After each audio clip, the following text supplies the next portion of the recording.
Duke Crittenden was born August 30th, 1930 in the Old Conway section of Orlando to Charles F. Crittenden and Emma Pearl Dodson. His father was in real estate and came to Orlando in 1908 from Tennessee, providing one of Duke's memorable quotes that he would use prolifically in later years.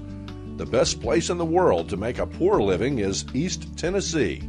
His father planted many of the Big Lake Conway plantings by hand in the early 1900s. The youngest of 8 children, Duke attended a one-room school through 8th grade before going to Cherokee Junior High and then graduating from Orlando High School in 1948. Always a worker, Duke started out in the industry by hoeing trees for E.B. Connolly as a teenager. After graduating from the University of Florida in 1953 with a degree in agriculture economics, he formed a partnership called Acme Fruit Company with L.W. Shine Hardman, in which they would split any proceeds 50-50 at the end of the year.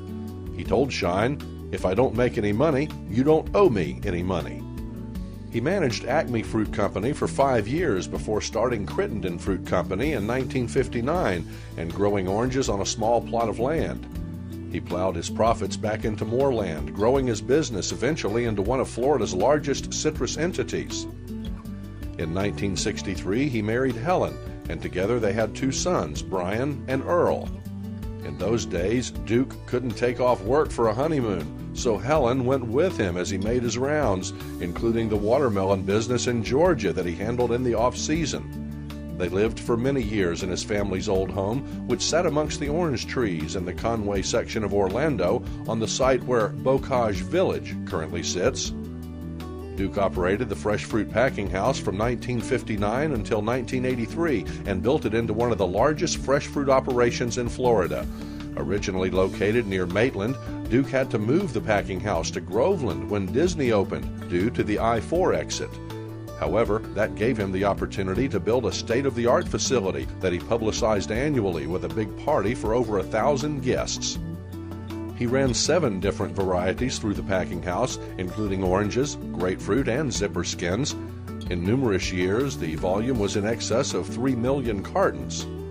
His motto was to pay quick and pay fair, and if there were any mistakes, to make sure they were on the packing house side, not the grower side. With that in mind, Duke funded the design of accounting software specifically for the citrus industry that is still in use today. In addition, he gave the software to numerous packing house operations and never charged a license fee for its use. We did a lot of business with Duke and his partner Gene Langley over the years, and I can tell you that everything we ever did with him was totally satisfactory from a grower standpoint. Duke might drive a hard bargain, but once he drove the bargain and you made an agreement, he stood by it no matter whether it was to his benefit or your benefit. And as a grower, we really appreciated that. In 1983, Duke sold the fresh fruit operation to Libby, McNeil, and Libby after they requested that he handle all of their fruit. He had what he called a 10% rule, which meant he wouldn't have more than 10% of his company tied up with one supplier. So when Libby asked what they had to do to have him handle everything, he told them they'd have to buy the packing house, and they did. But he stayed on as a consultant and retained ownership of all the citrus groves and real estate, including his interest in Silver Springs Citrus Cooperative. In 1985, he converted Silver Springs Cooperative to a stock company, and under his guidance, sales went from $25 million in 1984 to over $200 million. He continued to purchase citrus groves throughout his lifetime, and by 2009 owned and controlled several thousand acres of citrus groves and acreage, either personally or through various partnerships, including the Crittenden Langley Fruit Company, Inc., of which he was president. With his partner Gene Langley, Duke planted the Big Emerald Grove in Fort Pierce. We planted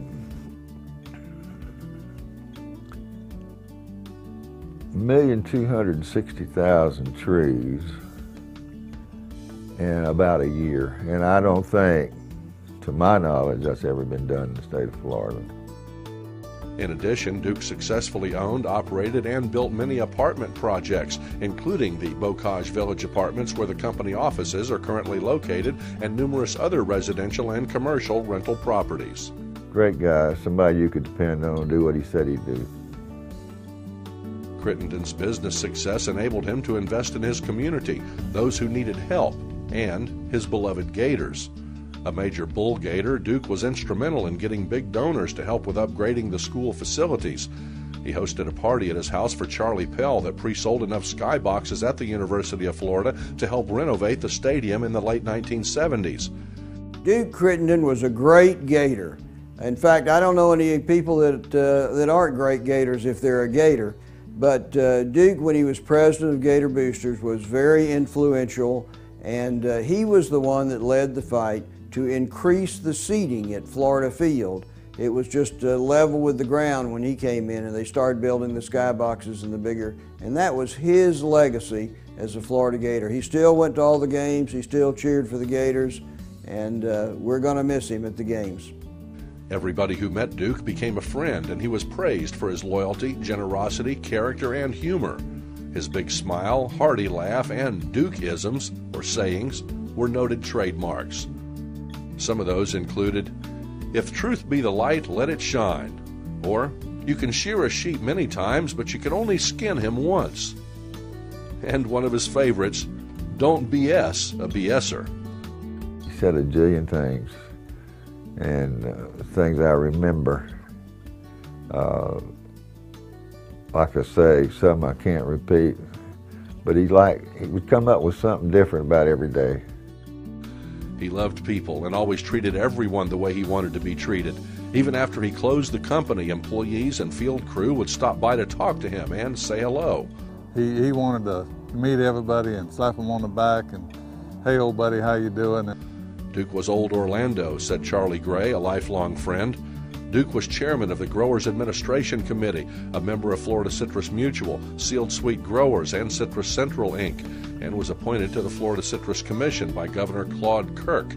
"I came to Florida in 1956, and he was about the first person I met," said Kirk, adding, "With Duke on the commission, we were able to get them to do more for the industry than had been done at the time." That included encouraging the commission to market Florida citrus in conjunction with Disney World at the OJ Pavilion and through promotions with various sporting events such as the Tangerine Bowl, the Citrus Open, and Lady Citrus Pro-Am golf tournaments.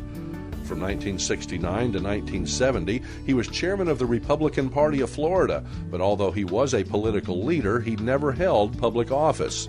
Republican Party of Florida Chairman Jim Greer noted that Duke led the Republican Party during a time when Republicans in the Sunshine State were few and far between. As such, he was a major political force in protecting the citrus industry on key issues.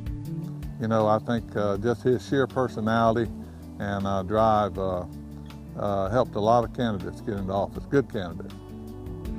He served as a board member for the Florida Citrus Sports Association, the Central Florida Fair, ABC Liquors Incorporated, the Housing and Urban Development's Regulatory Advisory Council, the University of Florida Foundation, and was past president of the University of Florida Gator Boosters. In addition, he was an honorary member of the University of Florida's Blue Key, a charter member of the UF Bull Gators, and a 1992 recipient of the UF Distinguished Alumni Award.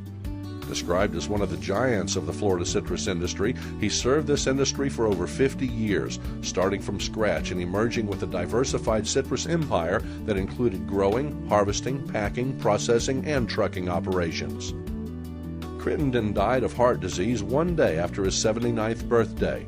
He left behind a legacy of the American dream, starting with nothing and building an empire.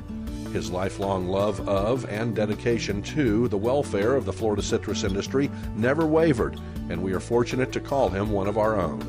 Ladies and gentlemen, please join me in honoring Duke Crittenden as the 159th inductee into the Florida Citrus Hall of Fame.